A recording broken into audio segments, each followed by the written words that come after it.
نیکی ضائع نہیں جاتی۔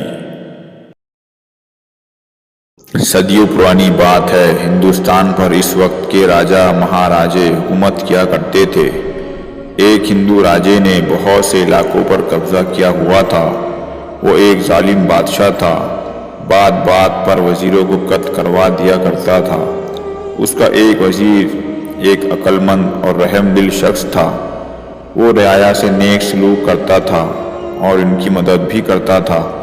وہ ایک مرتبہ دریا کی کسی دوسری طرف جانے کے لیے دریا پر پہنچا تو اس نے دیکھا کہ ایک ملا نئی کشتی لیے اس کے استقبال کے لیے موجود ہے۔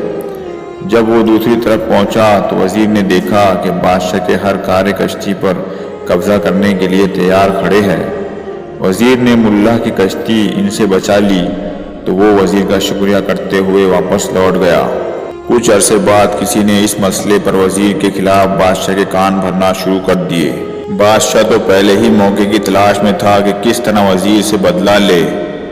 کچھ عرصے پہلے دوسرے بادشاہ نے اسے سفید ہاتھی کا تحفہ دیا تھا۔ وہ بچہ تھا جو اب جوان ہو گیا تھا۔ بادشاہ اپنے وزراء اور درباریوں کے ساتھ دیکھنے گیا۔ تمام درباری اور وزراء اس کی تعریف کر رہے تھے۔ بادشاہ وزیر سے انتقام لینا بھولا نہیں تھا۔ اس نے وزیر سے کہا، مجھے اس ہاتھی کا ٹھیک وزن بتاؤ ورنہ تمہیں قتل کر دیا جائے گا۔ 10 دن کی مہلت ہے۔ وزیر بہت پریشان ہوا۔ وہ مختلف تدبیروں کا سوچنے لگا مگر کچھ سمجھ نہیں آ رہا تھا۔ وہ پریشانی کے عالم میں دریا کی طرف نکل گیا اور وہاں بیٹھ کر سوچ و بچار کرنے لگا۔ اسی دوران وہی کشتی والا بزرگ اس کے پاس آیا اور جھک کر سلام کیا۔ وزیر کو پریشان دیکھ کر پوچھا، وزیر محترم کیا بات ہے؟ آپ پریشان لگ رہے ہیں۔ ہاں بزرگو، بادشاہ نے ایک الجھن میں ڈال دیا ہے۔ 10 دن کی مہلت تھی، آج 8واں دن ہے۔ اگر جواب نہ دیا تو میری گردن اڑا دی جائیں گی۔ وہ الجھن کیا ہے؟ شاید میں کچھ مدد کر سکوں۔ بات یہ ہے کہ بادشاہ کے پاس ایک سفید ہاتھی ہے۔ وہ اس کا وزن بتانے کو کہہ رہا ہے ورنہ میری گردن اڑا دی جائیں گی۔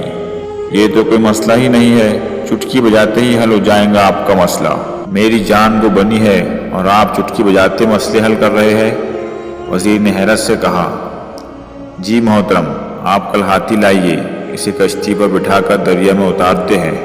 جتنی کشتی پانی کے اندر جائیں گی اس پر نشان لگائیں گے، پھر اتنے وزن کے پتھر کو نشان تک کشتی پانی میں لے جا کر ڈال کر وزن کر لیں۔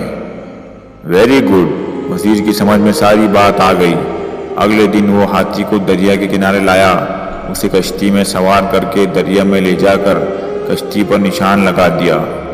پھر اس نشان تک پتھر ڈال کر وزن کیا گیا۔